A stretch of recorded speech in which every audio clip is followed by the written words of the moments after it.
Good morning बच्चों। आज मैं आप लोग को चैप्टर 6 हमारा पर्यावरण शुरू करने जा रही हूँ। ये चैप्टर में बच्चा क्या कहा गया है कि फौजी चाचा बगीचे में क्या कर रहे थे, कुछ बच्चों के साथ खेल रहे थे। ये चैप्टर बहुत इंटरेस्टिंग है, इसको बच्चा लोग आप लोग ध्यान से सुनिएगा। फौजी चाचा जो थे वो बगीचे में रवि, डेविस, आयुष, रानी और रजिया के साथ खेल रहे थे।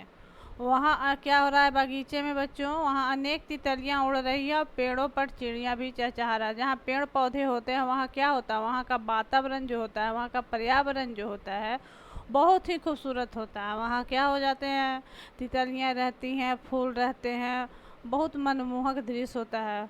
उसी तरह इस चैप्टर में भी पर्यावरण के बारे में बताया गया है कि फौजी चाचा का बगीचा है और उसमें ये सब बच्चे जो है कौन कौन है, रवि, डेविस, आयुष, रानी और रजिया सब खेल रहा है।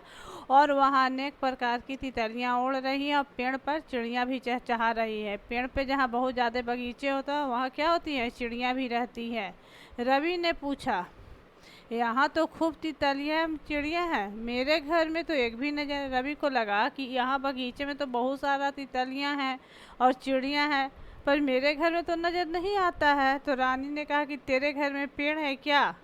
रानी तुरंत क्वेश्चन करती है कि तुम्हारे घर में पेड़ है? तो रवि ने कहा कि नहीं। अचानक रवि पौधे के पास बैठकर फूल और पत्तियों को तोड़ने लगा। रवि क्या कर रहा था, बगीचे में फूल और पत्तियों को तोड़ने लगा। आयुष ने उसे ऐसा करने से मना किया, लेकिन रवि नहीं माना। आयुष जो है रवि को फूल और पत्ती को तोड़ने से क्या किया, मना किया, लेकिन आयुष नहीं माना। डेविस ने कहा, यहाँ सब बच्चे जो बगीचे में थे वो सब आपस में क्या कर रहे थे बच्चों, बात कर रहे थे। तब डेविस क्या कहता है, पौधों को नुकसान पहुंचाना अच्छी बात नहीं है। चाचा देखेंगे तो वो हम सबको डांटेंगे, है ना। कौन चाचा है, फौजी चाचा है। बच्चों क्या कर रहे थे यहाँ पर, वो बैठकर आयुष जो है, रवि जो है पत्ती तोड़ रहा था, पौधे को फूल तोड़ रहा था। आयुष उसको मना कर रहा था लेकिन रवि नहीं मान रहा था। तब डेविस क्या बोला, डेविस बोला कि पौधों को नुकसान नहीं पहुंचाना चाहिए। नुकसान पहुंचाना चाहिए बच्चों, नहीं नहीं ना। हाँ, वो सजीव होता है ना, उसको नुकसान नहीं पहुंचाना चाहिए। पौधों को पानी दे रहे फौजी चाचा ने बच्चे की बातें सुन रही थी। फौजी चाचा इस चैप्टर में क्या कर रहे हैं, ईयर में पानी दे रहे हैं, पौधों में पानी डाल रहे हैं और वो सब बच्चों की बातें सुन रहे थे। बच्चे चुप हो गए। चाचा ने वह गिरते पत्तों और फूलों को देखा, वे सारी बातें समझ में आ गई। चाचा को समझ में आ गई कि ये बच्चों ने ही फूल और पत्ती को तोड़े हैं। उन्होंने क्या किया, सभी बच्चों को पास बैठाया और पूछा, बेटा इन्हें इसे किसने तोड़ा? किसी ने जवाब नहीं दिया। सब बच्चों जो फूल और पत्तियां जो तोड़ते हुए देख लिए तो पूछे कि किसने तोड़ा फौजी चाचा, तो कोई बच्चा जवाब नहीं दिया। चाचा ने कहा, देखो बच्चों, ये पेड़ हमारे जीवन के लिए आवश्यक है। हमारे जीवन के लिए क्या है, ज़रूरी है। पहले भी हम आप लोग को बताए हैं कि पेड़ नहीं रहेगा तो हम नहीं रहेंगे, मेरा जीवन नहीं रहेगा, ये हम मनुष्य ही नहीं, क्या जगत का जीवन काल ही समाप्त हो जाएगा। इसलिए पेड़ पौधे का होना जरूरी है। वही बात इस चैप्टर में भी फौजी चाचा बच्चों को समझाते हैं कि बच्चों, हमारे जीवन के लिए क्या है, पेड़ पौधों की आवश्यकता होती है।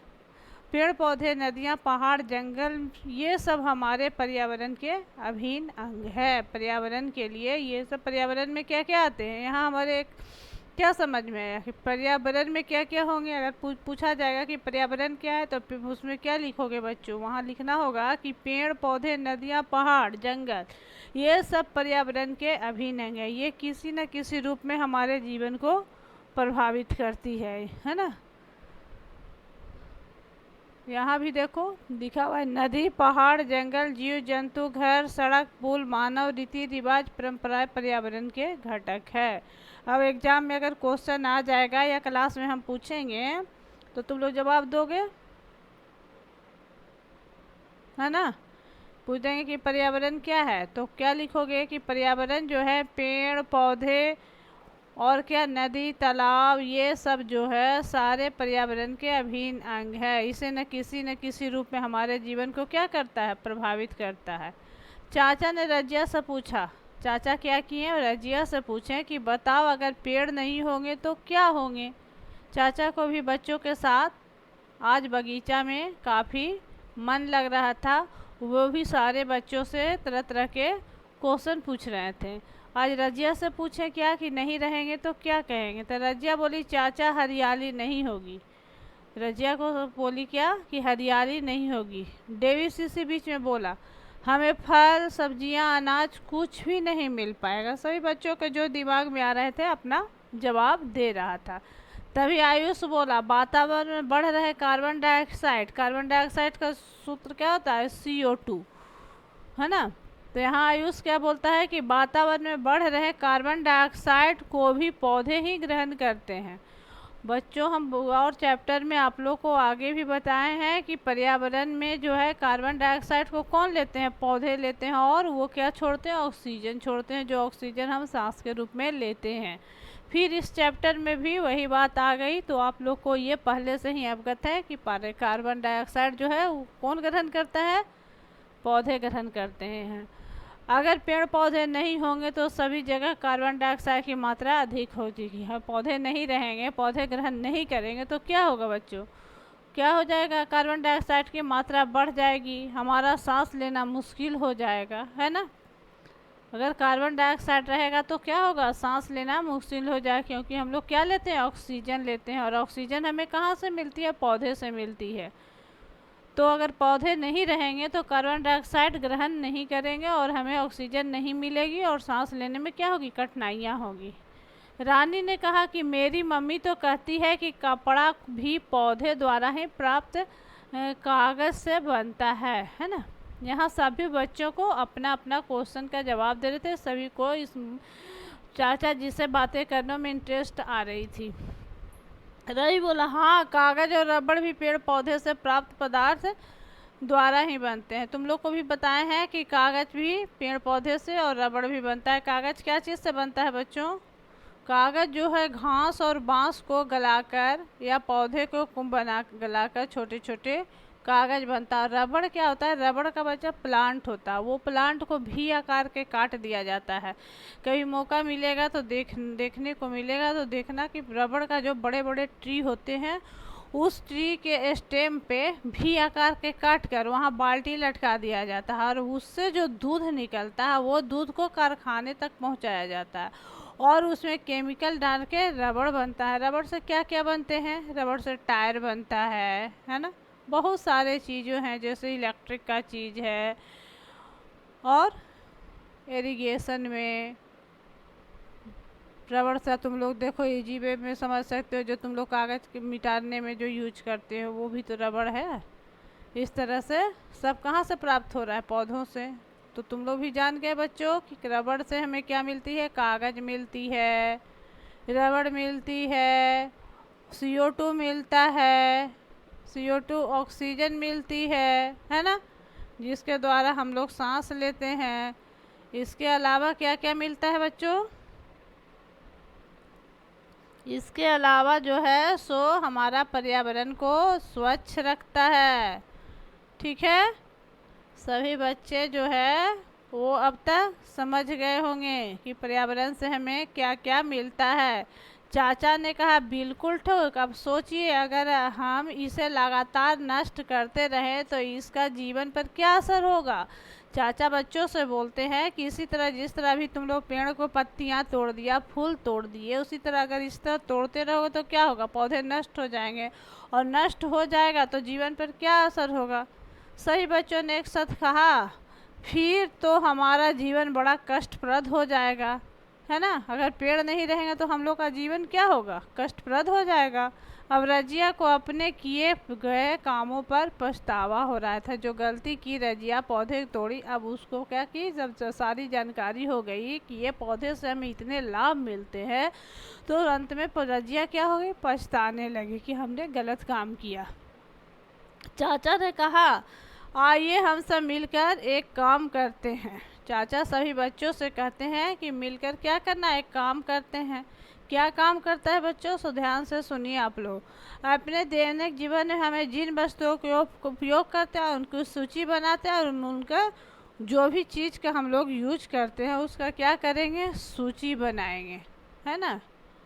क्या क्या यूज करते हैं हम लोग, पेड़ को, सड़क के, तालाब के, नदी को, कार को, कपड़े, बैलगाड़ी, टमटम, कार, साइकिल, पर्वत, मकान, बिजली, खंभा, ये सब क्या है, सूची बनाया जाएगा, है ना। अब यहाँ पर्यावरण के घटक आ गया। पर्यावरण के घटक हम लोग को पढ़ना है। पर्यावरण के घटक में क्या क्या है, जल मंडल है, सजीव मंडल है, स्थल मंडल है, वायुमंडल है ना। ये सब प्राकृतिक है, नेचुरल है, जिसके जल मंडल, स्थल मंडल, वायुमंडल और क्या है, जल मंडल। तो ये सब पर्यावरण के घटक है ना। मानव निर्मित है, क्या है, दो तरह के है घटक है। तो एक तो नेचुरल होता है जो प्राकृतिक रूप से होते हैं, और कुछ जो है पर्यावरण के घटक है जो मनुष्य के द्वारा निर्मित होते हैं। मनुष्य के द्वारा क्या क्या है घटक, देखिए, इमारतें, पुल, उद्योग, सड़क, है ना, स्मारक, पार्क, ये सब जो है गॉड गिफ्टेड चीज़ नहीं है बच्चों। इसे भगवान नहीं बनाया है, इसे किसने बनाया, इंसान ने बनाया। तो मानव के द्वारा जो निर्मित चीज़ होता है उसे मानव निर्मित कहते हैं। तो मानव क्या बना रहा है, इमारत, बड़े बड़े इमारतें जो देख रहे हो शहर में, वो किसने बनाया, मनुष्यों के द्वारा बनाया, इसलिए इसे मानव निर्मित कहेंगे। पुल है, स्मारक है, पार्क है, ये सब किसने बनाया, मनुष्य ने, इसलिए मानव निर्मित कहेंगे। तो यहाँ हम लोग मेन चीज़ क्या पढ़ गए, पर्यावरण के घटक। दो तरह के घटक हो गए, एक हो गया प्राकृतिक और दूसरा हो जाएगा मानव निर्मित। तो प्राकृतिक में क्या आ गया, जल मंडल, स्थल मंडल, वायुमंडल, है ना। और मानव निर्मित में हो क्या क्या हुआ, पार्क हो गया, उद्योग हो गया, है ना, पुल हो गया, स्मारक हो गया, ये सब पर्यावरण के घटक हैं। तो दोनों हम लोग, आप लोग समझ गए बच्चे कि पर्यावरण के दो घटक है, प्राकृतिक और मानव निर्मित। प्राकृतिक जल, स्थल, वायु, संमंडल जो है वो प्राकृतिक, नेचुरल रूप से गॉड गिफ्टेड थिंग्स है, इसलिए प्राकृतिक कहते हैं। मानव द्वारा निर्मित में कौन कौन है, सड़क है, इमारत है ना, ये सब मानव द्वारा बनाया गया है।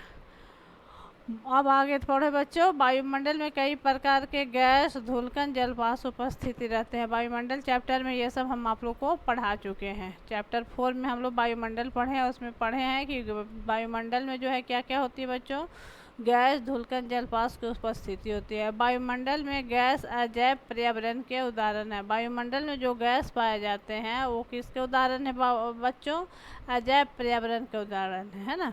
पेड़ पौधे और जीव जंतु मिलकर सजीव जगत का निर्माण करते हैं। जो चीज़ सजीव होते हैं वो सजीव जगत का निर्माण करेंगे। तो पेड़ पौधे क्या है, मनुष्य की तरह ही उसे सजीव माना जाता है। जीव जंतु ये सब मिलकर क्या करते हैं, सजीव जगत का निर्माण करते हैं। इस मंडल को जैव मंडल कहते हैं। जैव मंडल में जिसमें जीवन होता है। सभी पेड़ पौधे, जीव जंतु, मानव जीवित रहने के लिए अपने पर्यावरण पर ही आश्रित होती है। सभी पेड़ पौधे और जीव जंतु कहाँ होती है, मानव जीवन, पेड़ पौधों सब पर्यावरण पर आश्रित होती है। ये एक दूसरे पर निर्भर, एक के बिना दूसरा का काम नहीं चल सकता है। यदि पेड़ पौधे नहीं रहेंगे तो हम लोग को भोजन नहीं मिलेगा, पेड़ पौधे नहीं रहेंगे तो जीव जंतु को भोजन नहीं मिलेगा। इसलिए हम लोग कहीं ना कहीं एक दूसरे से जुड़े हुए हैं इस पर्यावरण में, किसी के बिना किसी का काम नहीं चल सकता है बच्चों। अब जैसे पेड़ पौधे नहीं रहेंगे तो हम लोग को ऑक्सीजन नहीं मिलेगा, हम लोग को भोजन नहीं मिलेगा, है ना। उसी तरह जीव जंतु को भी है, उन लोग को भी भोजन जो है शुद्ध कहाँ से मिलता है, पेड़ पौधे से मिलता है, और वो भोजन नहीं करेंगे तो जीवित नहीं रहते। तो इसलिए इसे मानव जीवन रहने के लिए पर्यावरण पर ही आश्रित होता है। ये एक दूसरे पर निर्भर रहते हैं, सब एक दूसरे पर डिपेंडेंट होते हैं। सजीवों का आपसी पर्यावरण के बीच परस्पर निर्भरता और पारितंत्र कहलाता है। सजीव जो होते हैं वो आपस में पर्यावरण के बीच जो परस्पर निर्भरता होती है, एक दूसरे पर निर्भर होता है। जैसे अभी हम आप लोग को बताएं कि पेड़ पौधे, जीव जंतु, मानव जो है सभी एक दूसरे पे निर्भर है, एक के बिना दूसरे का काम नहीं चल सकता है। तो इसी निर्भरता को पारितंत्र कहते हैं। और क्वेश्चन आप लोग को एग्जाम में आ जाए कि पारितंत्र क्या है, तो आप लोग अगर ध्यान से सुनिएगा तो इस क्वेश्चन का आंसर आराम से लिख सकते हैं। पारितंत्र आ जाएगा तो बच्चों आप लोग लिख दीजिएगा, क्या लिखिएगा कि पेड़ पौधे, जीव जंतु तथा मनुष्य सभी एक दूसरे पे आश्रित रहते हैं, एक दूसरे पे निर्भर रहते हैं, और ये आपसी रूप से ये जाकर हो जाता है, क्या कहते हैं, आपसी निर्भरता ही पारितंत्र कहलाता है ना। चाचा ने बच्चों से पूछा तालाब में कौन कौन सी चीज़ें मिलती है। अब चाचा जो है पर्यावरण के घटक, पेड़ पौधे का क्या फायदे हैं, और पर्यावरण में सभी जीव जंतु, मनुष्य, पेड़ पौधे एक दूसरे पर आश्रित हैं, ये सब बातें करने के बाद अब चाचा कहाँ चले गए बच्चों, तालाब में, जलमंडल में, है ना। तालाब किसके अंतर्गत आता है, जलमंडल में।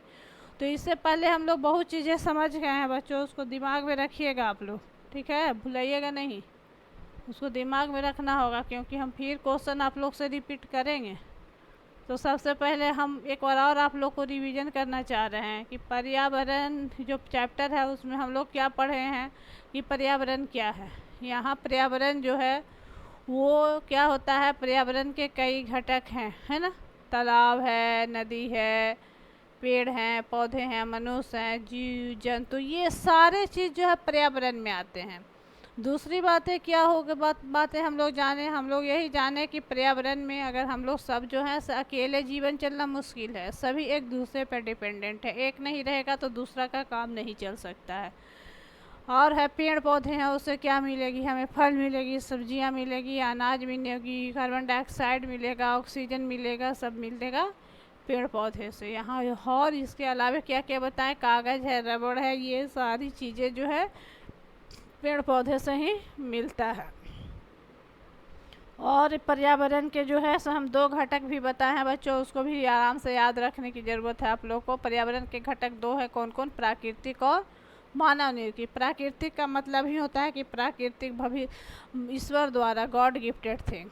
प्राकृतिक में हो जाता है कौन कौन, वायुमंडल, स्थलमंडल, जलमंडल और सजीव मंडल, है ना, इसको याद कर रखिएगा।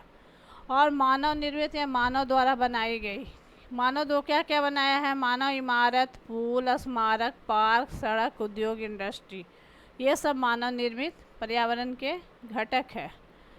अब जो है इसके अलावा क्या क्या हम लोग पढ़े बच्चों, पढ़े हैं कि पारितंत्र क्या है। अगला क्वेश्चन पारितंत्र आएगा तो आप लोग को दो तीन बार इसको बता चुके हैं, फिर भी बता रहे हैं, ध्यान से ही सुनना है इसको। पारितंत्र में क्या होता है बच्चों, सभी पेड़ पौधे, जीव जंतु, मानव जो है सभी एक दूसरे पर आश्रित रहते हैं और एक दूसरे पर निर्भर रहते हैं, ठीक है। और ये आपसी निर्भरता ही पारितंत्र कहलाता है। यहाँ तक आप लोग को समझ में आ गया। अब जो है सो चाचा ने बच्चों से पूछा तालाब में कौन कौन, अब चाचा कहाँ चले गए, अब चाचा स्थल मंडल से लेकर जल मंडल में चले गए। जल मंडल में किसकी वर्णन कर रहे हैं, तालाब से। तालाब में क्या मिलेगी बच्चों, पानी में मछली मिलेगा, बत्तख, बगुला, मेढक, कीड़ा, घोंघा, जोक, काई, पानी की वनस्पति इत्यादि, है ना। तालाब में जो है कुछ पेड़ पौधे भी पाए जाते हैं और कुछ जीव जंतु भी पाई जाती है, ठीक है। चाचा ने समझाया कि ये सभी पानी में जिंदा रहने के लिए एक दूसरे पर निर्भर है, इसलिए तालाब का पारितंत्र, हर जगह पारितंत्र का चर्चा हो रहा है। पारितंत्र का मतलब बच्चों हमें ही समझना है कि परितंत्र में एक दूसरे पर लोगों को निर्भर रहना पड़ता है, मनुष्य नहीं, जीव जंतु, पेड़ पौधे, सभी को। यहाँ पारितंत्र तालाब का समझाया गया कि तालाब में जो है जीव जंतु, पेड़ पौधे जो रहते हैं वो जो है एक दूसरे पे जिंदा रहने के लिए क्या करते हैं, निर्भर करते हैं। तो इस तरह तालाब का भी अपना एक पारितंत्र होता है ना, पारितंत्र होता है, ठीक है। बच्चों की उत्सुकता बढ़ती ही जा रही थी, क्योंकि चाचा बहुत अच्छे ढंग से बच्चों को समझा रहे थे, तो बच्चे भी इंटरेस्टिंग थे और उसकी जो थी उत्सुकता बढ़ते जा रही थी। ज्ञान हर कोई को अच्छा लगता है बच्चों, आप लोग भी अगर ध्यान से सुन रहे हैं तो आप लोग को भी अच्छा लग रहा होगा। ये चैप्टर ही बहुत इंटरेस्टिंग है। चाचा ने आगे कहा, मनुष्य अपनी ज़रूरतों के हिसाब से पर्यावरण में परिवर्तन लाता है। उन्होंने बच्चों से कुछ प्रश्न पूछे। मनुष्य जो है सो कुछ ज़रूरत के हिसाब से क्या करता है, कुछ परिवर्तन भी ला रहा है। अब बच्चों से चाचा ने कुछ प्रश्न पूछे। अगर घर नहीं होता तो क्या कठिनाई होती, अगर परिवार नहीं होता तो क्या दिक्कत होती, अगर बाज़ार बंद होते तो क्या परेशानियां होती, अगर गाड़ी बंद हो तो क्या दिक्कतें आती, खूब सर्दी पड़ती तो हमें क्या होता। चाचा एक साथ बच्चों से इतना सारी प्रश्न कर दिए कि अगर घर नहीं होगा, परिवार नहीं होगा तो हमें क्या दिक्कत होगी, बाजार नहीं होगा, गाड़ी नहीं होगा। सबकी आवश्यकता है ना बच्चों, अपनी अपनी जगह पे। इसलिए सब कोई भी चीज़ एक का अभाव होगा तो काफ़ी दिक्कतें होंगे, क्योंकि मनुष्य जो है पारितंत्र है। एक देखो बच्चों, मनुष्य ही क्या, एक तालाब का ही उदाहरण यहाँ देकर पाठ में समझाया गया है कि तालाब में भी जीव जंतु पेड़ पौधे जो है सो पारितंत्र है, वो भी एक दूसरे पे निर्भर है ना। रजिया ने कहा घर नहीं रहेंगे तो हम रहेंगे कहाँ, धूप वर्षा से कैसे बचेंगे। अब रजिया के दिमाग में आया कि जब घर ही नहीं रहेगा, चाचा जो क्वेश्चन पूछे उसका जवाब रजिया देती है, तो धूप हवा से हम कैसे बचेंगे। डेविस बोला परिवार के साथ हमें अपने सुख और दुख बांटते हैं। डेविस को अब परिवार पे ध्यान गया, वो कहा कि हम लोग जो है परिवार के साथ क्या करते हैं, अपना सुख और दुख को बांटते हैं।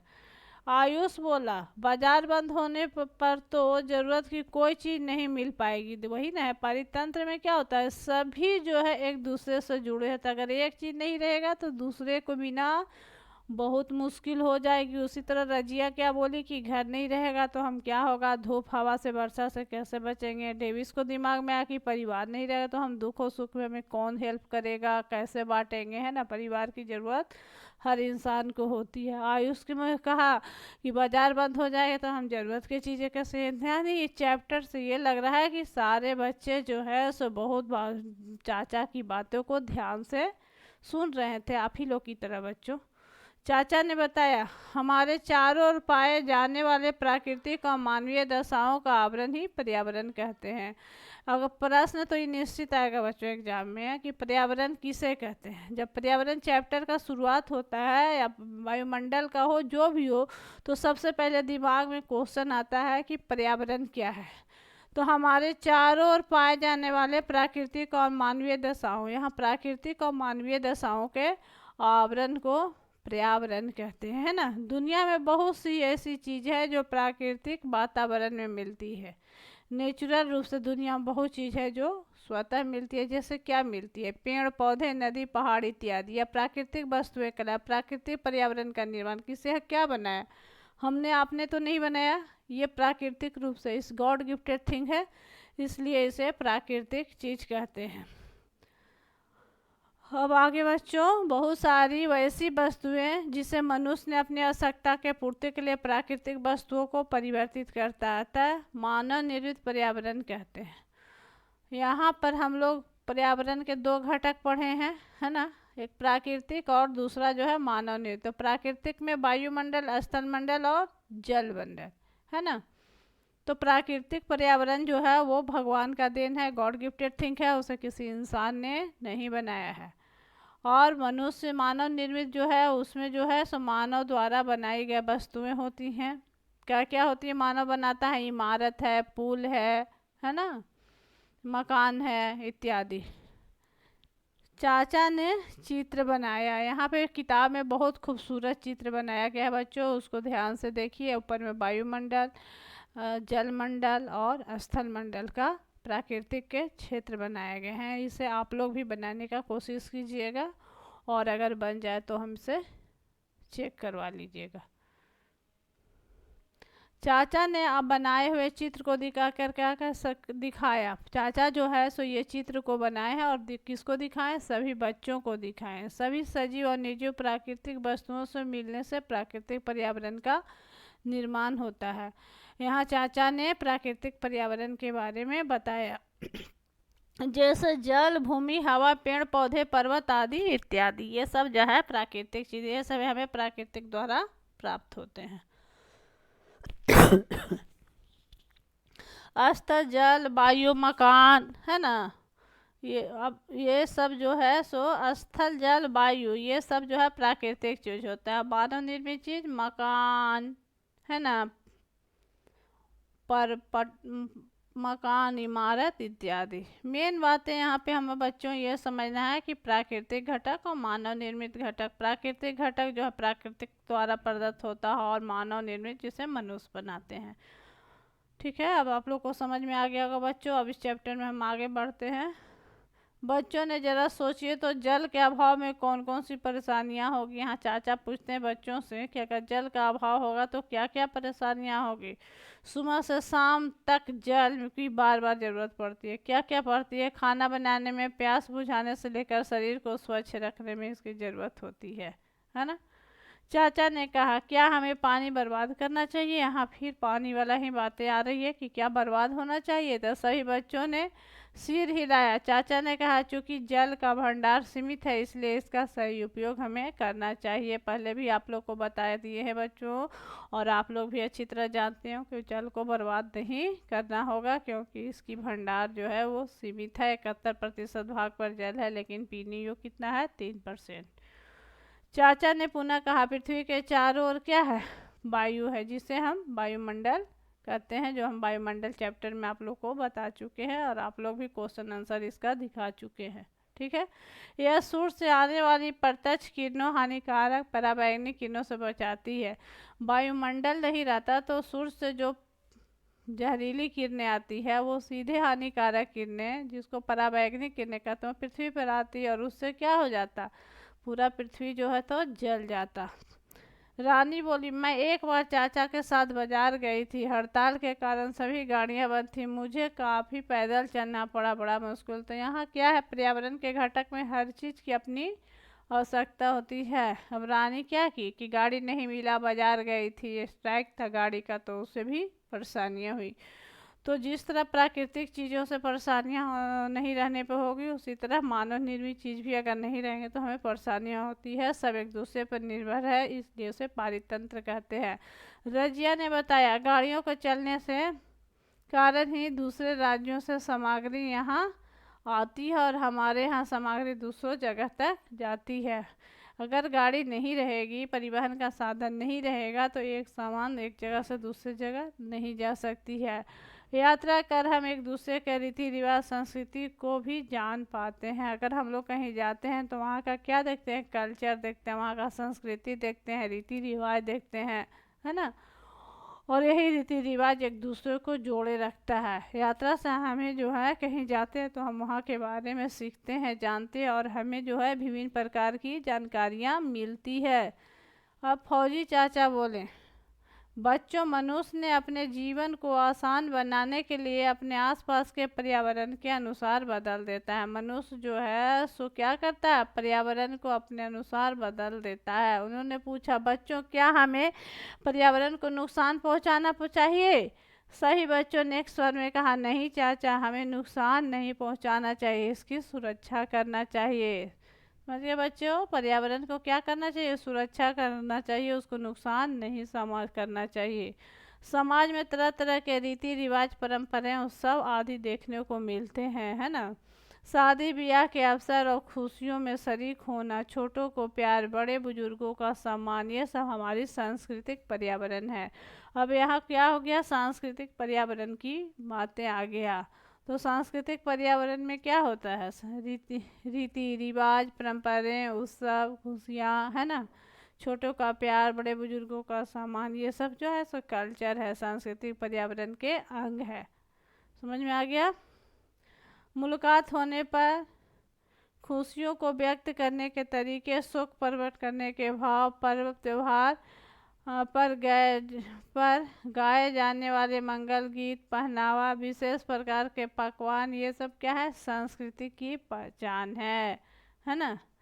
संस्कृति क्या है? प्रश्न आ जाएगा तो संस्कृति क्या है, तो तुम लोग क्या लिखोगे बच्चों? लिखना कि क्या लिखोगे? खुशियों से व्यक्त करने के तरीके, शोक प्रकट करने के भाव, पर्व त्योहार, मंगल दीप, पहनावा, ये सब संस्कृति का पहचान है। यही सब मिलकर सांस्कृतिक पर्यावरण का निर्माण करते हैं। चाचा ने कहा बच्चों, हमें अपना रीति रिवाज, परंपराओं को सम्मान का मतलब क्या होता है? यहाँ इज्जत करना चाहिए, इसका पालन करना चाहिए। सबने चाचा की बातें पे सहमति जाए। चाचा ने सही बच्चों को शाबाशी दी और फिर अपने काम में लग गए। अब चैप्टर समाप्त हो गया बच्चों। तो इस चैप्टर में हम लोग को क्या क्या मिला कि सबसे बड़ी बात, पर्यावरण क्या है? हमारे चारों ओर पाए जाने वाले घटक ही पर्यावरण कहते हैं। दूसरा प्रश्न क्या है, पारितंत्र। पारितंत्र में क्या हो गया, पारितंत्र में होता है कि एक दूसरे पे निर्भर रहते हैं हम लोग, है ना, एक के बिना दूसरे का काम नहीं बन सकता है, वही पारितंत्र कहलाते हैं। पर्यावरण के कितने घटक हो गए बच्चों, 2 घटक हो गए, मानव निर्मित और प्राकृतिक। प्राकृतिक में क्या हो गया, पेड़ पौधे, नदी, पहाड़, पोखरा, तालाब। और मानव निर्मित में जैसे सड़क है, इमारत है, पार्क है ना, ये सब जो है मानव निर्मित हो गया। और क्या क्या पैदा हुआ इससे चैप्टर में, क्या क्या जानकारी मिला, जानकारी मिला कि हमें पेड़ पौधों को बर्बाद नहीं करना चाहिए, है ना, अगर पेड़ पौधे नहीं रहेंगे तो हमें क्या, ऑक्सीजन नहीं मिलेगा। और क्या नहीं होना चाहिए, जल के भंडार सीमित हैं, जल को भी उपयोग सही ढंगों से हमें करना चाहिए, उसे भी बर्बाद नहीं होने देना चाहिए। तब उम्मीद करते हैं कि बच्चों आप लोग को पर्यावरण चैप्टर जो है वो अच्छी तरह से समझ में आ गई होगी। ठीक है, अब अगले दिन हम इसके सारा क्वेश्चन आंसर आप लोग को अच्छी तरह से समझाने की कोशिश करूँगी। तो आप लोग जो है सो इस चैप्टर को पहले भी बता चुके हैं कि पढ़ के आइएगा, तो आप लोग पढ़ लिए होंगे, और क्वेश्चन आंसर के लिए फिर से दोबारा इस चैप्टर को आप लोग को पढ़ना होगा। ठीक है बच्चों, समझ में आ गई बात। बाय बच्चों।